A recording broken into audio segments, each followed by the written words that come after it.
오늘 함께 보실 하나님의 말씀은 히브리서 11장 8절에서 22절까지의 말씀입니다.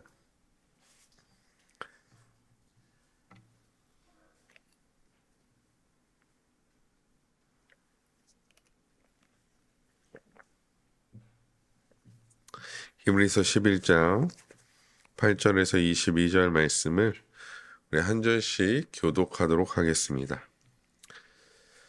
제가 먼저 읽겠습니다. 믿음으로 아브라함은 부르심을 받았을 때 순종하여 장래의 유업으로 받을 땅에 나아갈새 갈 바를 알지 못하고 나아갔으며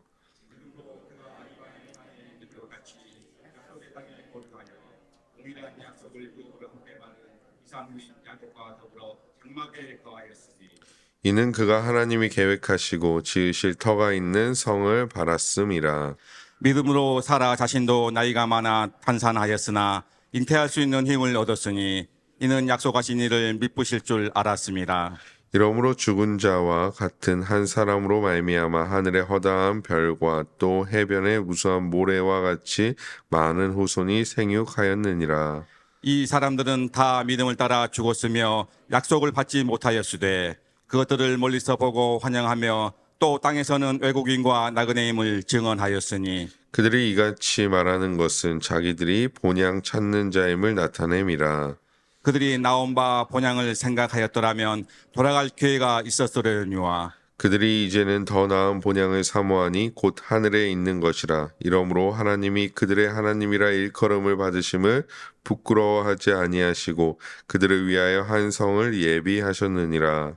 아브라함은 시험을 받을 때에 믿음으로 이삭을 드렸으니 그는 약속들을 받은 자로 돼 그 외아들을 드렸느니라. 그에게 이미 말씀하시기를 내 자손이라 칭할 자는 이삭으로 말미암으리라 하셨으니 그가 하나님이 능히 이삭을 죽은 자 가운데서 다시 살리실 줄로 생각한지라. 비유컨대 그를 죽은 자 가운데서 도로 받은 것이니라. 믿음으로 이삭은 장차 있을 일에 대하여 야곱과 에서에게 축복하였으며 믿음으로 야곱은 죽을 때에 요셉의 각 아들에게 축복하고 그 지팡이 머리에 의지하여 경배하였으며 함께요. 믿음으로 요셉은 임종시에 이스라엘 자손들이 떠날 것을 말하고 또 자기 뼈를 위하여 명하였으며 아멘. 오늘도 말씀과 기도로 하루를 시작하시는 우리 성도님들을 주님의 이름으로 환영하고 축복합니다. 오늘은 아브라함부터 요셉까지의 인물로 등장합니다. 물론 인물이 이제 이번 주에 계속해서 이제 11장, 물론 금요일에는 12장을 살펴보지만요. 요 인물대로 뭐 나눴다라기보다는 사실은 히브리서 기자가 11장 안에서 큰 주제를 가지고 인물을 좀 분류하고 있습니다. 그래서 오늘은 이제 아브라함부터 요셉까지 사실은 딱 창세기에서 끝나는 인물이지만 히브리서 기자는 의도적으로 이 인물들을 통하여 히브리서를 수신하는 수신자들에게 또 다른 메시지를 전하려고 주제를 전하려고 말씀하고 있습니다. 먼저 아브라함입니다. 아브라함은 믿음의 조상이라고 불릴 정도로 믿음과 사실은 매우 밀접하게 연결되어 있습니다. 우리가 잘 알다시피 아브라함은 본토 친척 아비집을 떠났습니다. 그것에 대하여 창세기 12장 4절은 이렇게 말씀합니다. 이에 아브라함이 여호와의 말씀을 따라갔고 롯도 그와 함께 갔으며 아브라함이 하란을 떠날 때에 75세였더라. 아멘. 아브라함은 인간의 눈에 보이는 목적지나 이익 때문에 움직이지 않았다라는 것입니다. 오늘 이 12장 말씀에 보니까 아브라함이 여호와의 말씀을 따라갔다라고 말씀하고 있죠. 이 말씀을 따라갔다라는 것은 하나님께서 말하신 것을 따라갔다라는 의미이기 때문에 하나님에 대한 믿음이 없으면 불가능한 일이라는 것을 본문에서 이 창세기 본문에서 말씀해 주고 있다라는 것입니다.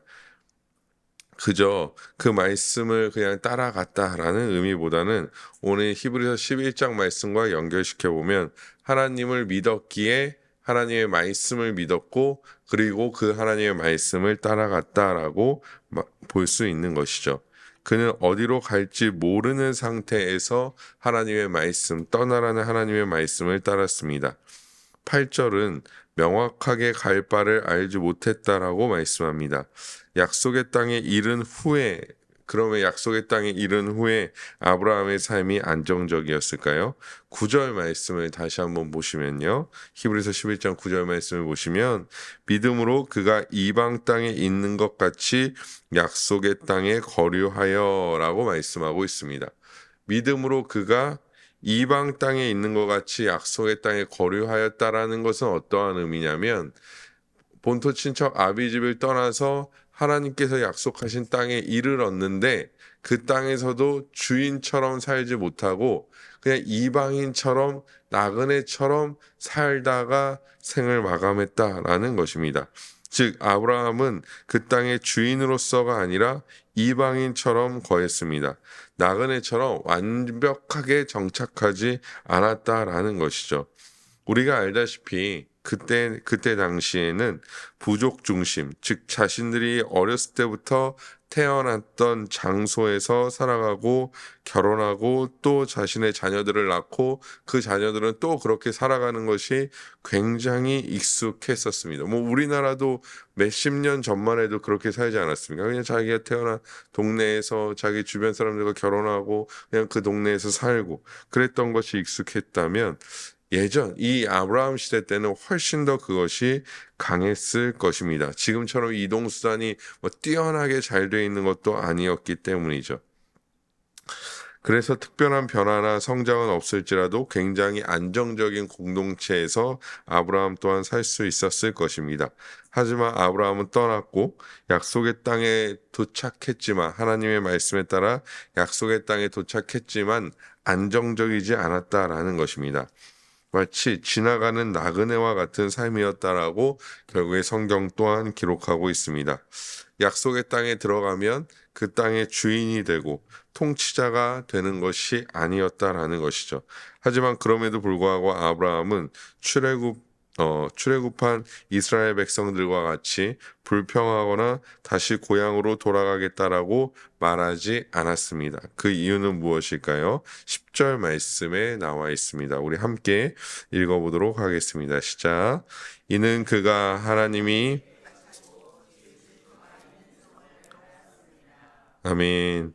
그가 하나님이 계획하시고 지으실 터가 있는 성을 바랬다라고 말씀합니다. 이는 단순히 어떠한 성을 말하는 것이 아닙니다. 어떠한 정착지를 말하는 것이 아니죠. 히브리서 12장 28절에서도 말하고 있듯이 그러므로 우리가 흔들리지 않는 나라를 받았은즉 은혜를 받자 이로 말미암아 경건한 두려움으로 하나님을 기쁘시게 섬길지니. 아멘. 무엇입니까? 우리가 흔들리지 않는 나라를 받았다라고 말씀하고 있습니다. 이 12장 말씀은 사실은 11장 말씀을 적용하는 장이라고 볼 수 있는데요. 결국에 이 흔들리지 않는 나라와 히브리서 11장 10절에 나오는 하나님이 계획하시고 지으실 터가 있는 성을 연결해서 볼 수 있다라는 것입니다. 즉 아브라함은 단순히 본토 친척 아비집을 떠나서 하나님이 약속하신 땅에 들어갔을 때 자신이 주인 행세를 하거나 그 땅의 지배자가 되거나 그 땅에서 안락한 삶을 꿈꿨던 것이 아니라 하나님께서 계획하시고 지으실 터가 있다라는 것을 바라였다라는 것이죠. 즉 하나님의 나라, 하나님의 도성을 바랬음을 말씀해주고 있는 것입니다. 그래서 오늘 본문에 나오는 아브라함부터 요새까지의 이 사람들을 믿음의 사람들을 두고 히브리서 기자가 말하려고 하는 것이 바로 이것이죠. 즉 그들이 하나님의 나라를 바랬듯 너희도 하나님의 나라를 소망해야 한다라는 것을 말하고 있는 것입니다. 내일은 또 다른 주제로 말씀하게 됩니다. 아브라함은 하나님에 대한 믿음, 그 말씀에 대한 확고한 믿음이 있었습니다. 히브리서 기자는 또한 이 이야기에 사라의 이야기를 뒤이어 붙이면서 아브라함과 믿음으로 함께한 자들을 덧붙이고 있습니다. 사라는 처음에는 하나님의 말씀을 의심했지만 결국 믿음으로 하나님의 약속을 붙잡게 됩니다. 11절, 히브리서 11장 11절에 나오는 힘을 얻었다. 사라가 힘을 얻었다라는 것은 두 가지로 해석될 수 있는데요. 첫 번째는 사라도 아브라함과 같이 나이가 많아 잉태할 수 없었으나 하나님께서 잉태하게 하셨고, 두 번째 해석으로는 그 약속을 믿을 힘이 그에게 없었으나 하나님께서 그에게 믿음을 허락하여 주시사 그가 믿게 되었다라는 것입니다. 결국 아브라함과 사라는 믿을 수 없는 중, 즉 바랄 수 없는 중에 바라고 하나님의 나라를 소망하였기에 불평하지 아니하고 그 땅으로 걸어갔고, 또 그 땅에 도착해서도 자기가 거할 어떤 안락한 곳이 없다라고 해서, 또한 자신이 주인 행세하지 못한다라고 해서 그것에 대하여 불평하거나 불만을 가지지 않았다라는 것입니다. 왜 그렇습니까? 그들은 하나님의 나라를 소망하였고 참 본향을 소망하는 자들이었기 때문입니다. 이는 그저 저의 말이 아니라 우리가 읽었던 히브리서 11장 14절에서 16절까지의 말씀에 나와 있습니다. 제가 읽겠습니다. 그들이 이같이 말하는 것은 자기들이 본향 찾는 자임을 나타냄이라. 그들이 나온 바 본향을 생각하였더라면 돌아갈 기회가 있었으려니와 그들이 이제 더 나은 본향을 사모하니 곧 하늘에 있는 것이라. 이러므로 하나님이 그들의 하나님이라 일컬음을 받으심을 부끄러워하지 아니하시고 그들을 위하여 한 성을 예비하셨느니라. 아멘. 무엇입니까? 그들이 더 나은 본향을, 원래 본향이 있죠. 그들이 떠나온 원래 본향이 있는데 그것보다 더 나은 본향을 찾았다라는 것입니다. 사실 이것이 굉장히 어떻게 보면 말이 안 되는 얘기죠. 고향이 있는데 더 나은 고향을 찾는다라는 것은 사실 어떤 어법상 말이 안 된다라는 것입니다. 제가 이제 인천 출신인데요. 제 고향은 인천입니다. 근데 나는 더 나은 고향을 찾아 떠나겠습니다. 고향이라는 것은 예전부터 내가 살던 곳을 의미하는데 더 나은 곳을 찾아 떠난다라는 것 자체가 성립하지 않습니다. 하지만 아브라함과 사라 또 그의 자녀들은 더 나은 하나님의 나라, 즉 우리가 본래 거하여야 하는, 또 우리가 소망해야 하는 하나님의 나라를 소망하며 나아갔다라는 것입니다. 히브리서 기자도 그들이 단순히 안정적이고 평안한 삶을 원하였다라면 나온 바 본향, 즉 원래의 본향으로 돌아갔을 것이다라고 말합니다. 하지만 이들은 더 나은 본향을 사모하였기 때문에 그곳에 거하였다라는 것이죠. 많은 사람들이 이제 고향을 떠나서 청년들 같은 경우는 서울에 이제 많이 가죠. 서울에 왜 거주합니까? 집에 가면 지방에 있는 자기의 집에 가면요. 엄마가 밥도 해줘, 빨래도 해줘, 넉넉하게 또 큰 집에서 살 수 있는데요. 서울 올라오면 집값이 이제 비싸니까요. 좁은 또 월세방에서 막 사는 이유는 자기의 꿈을 위해서이죠. 근데 이들이 단순히 안락한 삶을 원했더라면 돌아가면 됩니다. 저도 이제 신혼여행 갔을 때 딱 신혼여행지에 도착했는데요. 너무 좋은 거예요. 저희가 2명인데요. 방이 3개예요. 2명인데 리조트에 방이 3개예요.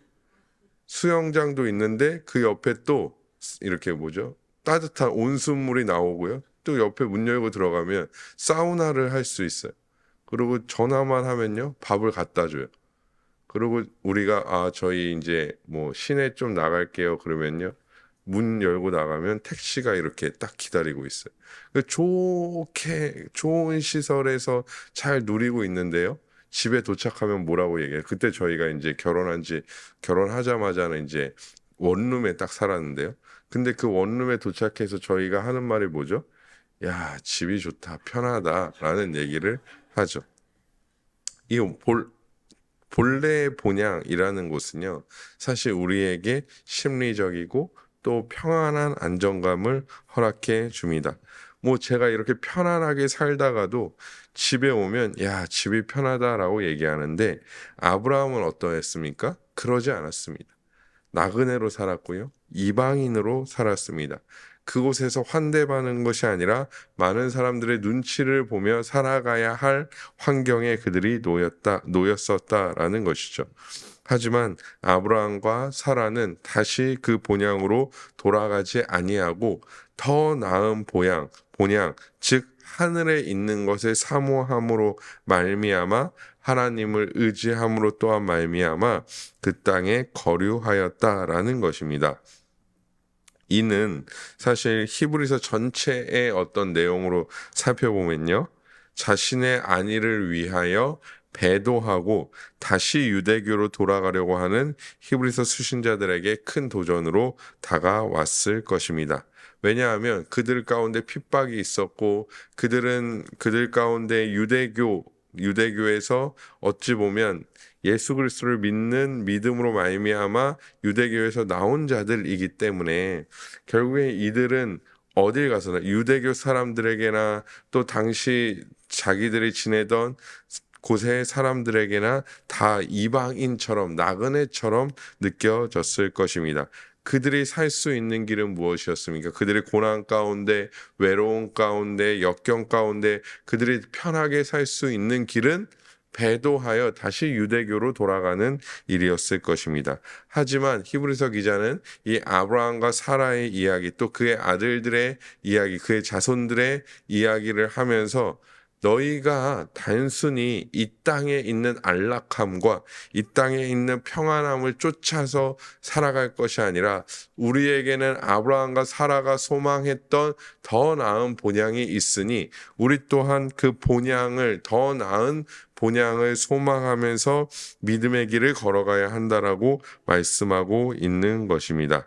우리 또한 마찬가지입니다. 세상의 만족과 유익을 위한 신앙생활이 아니라, 즉 이 땅에서 안락하기 위한 신앙생활이 아니라 하나님의 나라를 소망하는 그 믿음의 길을 걸어가는 자들이 되어져야 한다라는 것입니다. 사도 바울도 말하지 않았습니까? 우리가 바라는 것이 이 땅의 것에 국한되어 있다면 우리는 불쌍한 자 중에, 가여운 자들 중에 가장 가엾고 가장 불쌍한 자다라고 얘기합니다. 그 이유는 무엇입니까? 이 땅의 평안함과 안락함을 추구하면, 쉽게 말하면 예수님을 안 믿는 게 오히려 더 낫다라는 것입니다. 예수님을 안 믿고 살면 더 나은 삶을 살 수 있을 거라는 것이죠. 그런데 우리가 왜 예수 그리스도를 믿고 이 예수 그리스도를 믿음으로 말미암아 고난을 당하고 자기의 것을 희생하고 참지 않아도 될 때 참아내고 또 견뎌야 될 때 견디는 그런 삶을 살아갑니까? 우리에게는 하나님의 나라에 소망이 있기 때문입니다. 단순히 우리의 어떤 의지가 아니라, 우리의 어떤 인내가 아니라 하나님께서 그 나라를 소망하게 하셨고, 우리가 그 하나님의 나라를, 하나님을 믿고 하나님의 말씀을 믿고 하나님의 나라가 우리에게 주어졌다라는 사실을 믿기 때문에 우리는 그 인내의 길, 믿음의 길을 걸어갈 수 있는 자들이 될 수 있다라는 것입니다. 그렇기 때문에 우리 또한 오로지 하나님의 나라가 우리에게 있음을 믿고 그 믿음으로 말미암아 이 믿음의 길을 묵묵하게 걸어가는 자들이 되어져야 할 줄 믿습니다. 본문을 다시 살펴보면요, 아브라함이 이삭을 바친 여호와 이레의 사건을 히브리서 기자가 가지고 나옵니다. 아브라함은 이삭을 얻었고 하나님께서 이삭을 통해 창세기 12장에 아브라함에게 하신 말씀을 이루신다라고 말씀하셨습니다. 하지만 하나님은 이삭을 또한 제물로 바치라고 말씀하셨고 아브라함은 그 말씀을 듣습니다.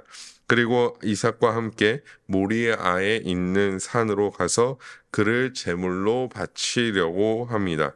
그런데 히브리서 기자는 우리가 잘 아는 이 본문에 대한 설명으로 이렇게 설명하죠. 그가 하나님이 능히 이삭을 죽은 자 가운데서 다시 살리실 줄로 생각한지라라고 말하고 있습니다. 아브라함은 이삭이 죽더라도 다시 살리셔서 하나님께서 창세기 12장의 약속을 이어가시리라 믿었다라고 말씀하고 있는 것입니다. 이렇게 말한 이유는 앞에 나온 하나님의 나라의 맥락 안에서 또한 설명하고 있기 때문입니다. 아브라함이 다메섹 사람 엘리에셀이나 이스마엘로 대를 이어가려 했을 때 오히려 아브라함이 그랬죠.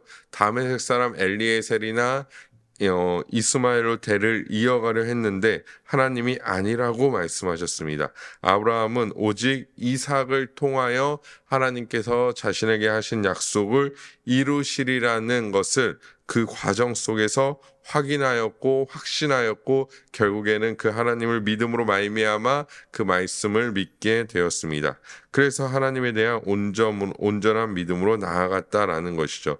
그래서 추측이 아닌 온전한 믿음으로 나아갔기 때문에 담대하게 아브라함은 이삭과 함께 모리아 산으로 갈 수 있었던 것입니다.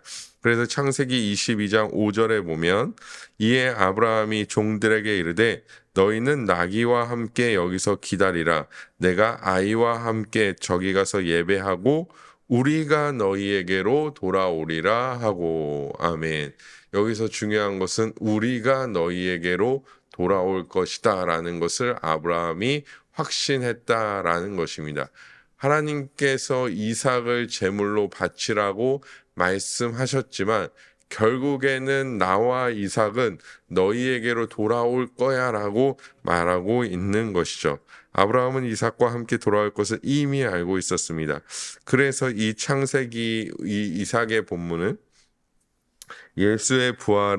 예수님의 부활의 예표론적으로 기록되었으며 그 부활의 소망은 히브리서 수신자들과 우리에게까지 이어지고 있습니다.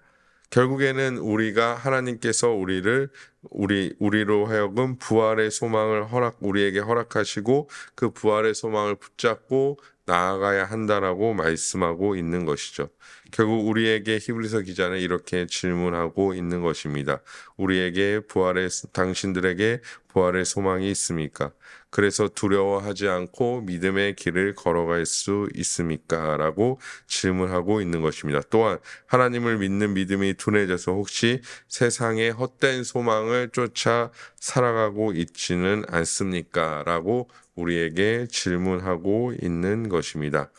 부활의 소망, 하나님 나라의 소망은 우리로 하여금 이 땅에서 하나님의 자녀로서 살아가게 합니다. 다른 소망이 우리로 하여금 하나님의 자녀로서 살아가게 하는 것이 아니라 하나님의 나라의 소망이 그런 삶을 살게 한다라는 것입니다.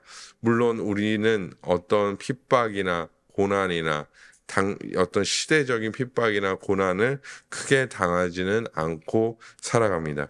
하지만 히브리서 이 수신자들의 삶을 생각해 보십시오. 결국에는 늘 핍박이 존재했고 늘 고난이 존재했고 자신들과 함께 신앙생활했던 동료들이 붙잡혀가고 고난을 당하는 것을 그들이 눈으로 목도할 수밖에 없었습니다. 그래서 모이기를 패하였고 그들이 하나님의 뜻과 하나님의 자녀로 살기보다는 하나님의 자녀인 것을 숨기고 심지어는 배도하는 일도 생겼다라는 것이죠. 그래서 히브리서 기자가 이 히브리서 본문에서 아브라함부터 요새까지의 주제를 부활과 하나님의 나라로 잡고 그들에게 이 질문을 던지고 있는 것입니다. 너희가 어떠한 소망으로 살아가고 있느냐? 너희가 믿음이 있다. 예수 그리스도를 믿는 믿음이 있다라고 말하는데 너희는 어떠한 소망으로 살아가고 있는가라고 질문하는 것입니다. 결국에 우리가 예수 그리스도를 믿는 믿음이 있다면 우리 또한 예수 그리스도와 같이 마지막 날에 부활할 것이라는 그 소망을 가지고 살아갈 때 결국에는 믿음의 길을 온전히 걸어갈 수 있게 된다라는 것입니다. 결국에 히브리서 기자가 말하고 싶은 것은 부활에 대한 믿음, 하나님의 나라에 대한 믿음, 그 믿음이 너희에게 굳건하게 있는가? 이 믿음이 왜 있어야 합니까? 이 믿음이 있어도 되고 없어도 되는 것이 아닙니다. 왜 이 믿음이 굳건하게 있어야 합니까? 이 하나님 나라와 하나님 부활의 소망을 단순히 신약에서 새로 생겨난 것이 아니라 이 아브라함 때부터 이전부터 하나님께서 우리에게 하나님의 자녀들에게 허락해 주신 하나님 나라의 소망이기 때문입니다. 이것이 왜 또 선택적이 아니냐면 하나님을 믿으면 이 소망은 자연스럽게 따라오게 되어 있기 때문입니다. 왜냐하면 하나님께서 그렇게 말씀하셨기 때문이죠. 결국에는 우리도 이런 소망을 가지고 살아가야 하며 이런 소망이 분명히 우리에게 이루어질 것이라는 사실을 믿음으로 나아가야 합니다. 하나님께서 우리에게 이 소망을 주셨고 또 이 소망을 우리가 가질 수 있는 것은 이 소망의 주인이신 삼위 하나님을 믿기 때문입니다. 교육이나 좋은 설명 때문이 아니라 그 하나님을 믿으니 그 말씀을 믿고 나아가는 것이죠. 하나님을 믿는다면 믿음의 길을 걸어가는 것을 우리 또한 주저하지 말아야 합니다. 다양한 고난과 어려움이 우리 가운데 다가올 것이고 단순히 이 땅에서의 평안하고 안락한 삶을 보장해 준다라고 얘기하는 것들이 우리 눈앞에 놓여 있을지 모르겠습니다. 다양한 유혹들이 우리 가운데 있을 수 있다라는 것이죠. 하지만 우리는 더 나은 것, 그 안락한 삶이나 그 우리에게 이 땅에서 평안한 삶을 주겠다라고 얘기하는 것보다 더 나은 것이 우리에게 있으니 우리는 그것을 소망하며 그것을 주신 그 은혜를 주신 하나님을 믿으며 나아가야 할 줄 믿습니다. 사랑하는 성도 여러분, 우리는 믿음으로 하나님의 나라의 백성임을 확신합니다. 하나님의 나라가 우리의 것임을 고백합니다. 믿음으로 말미암아 하나님께서는 우리에게 하나님의 나라를 믿게 하셨습니다. 보이진 않습니다. 하나님의 나라를 우리가 육안의 눈으로 볼 수 없습니다. 하지만 그것을 우리는 믿을 수 있는 것은 하나님께서 우리 안에 믿음을 허락해 주셨기 때문입니다. 그리고 그 믿음을 통하여 하나님의 나라를 수납하게 하셨고 믿게 하신 것이죠. 그래서 우리는 오직 믿음으로 살아가는 것입니다. 동일한 세상을 세상 사람들과 함께 살아가지만 참된 소망으로 살아가는 자들이 우리가 되기 위해서는 우리는 우리의 믿음을 더욱더 굳건하게 해야 할 줄 믿습니다. 오늘 하루도 주가 주신 믿음으로 하나님 나라를 소망하며 살아가는 우리 모든 성도님들 되시기를 주님의 이름으로 간절히 축복합니다.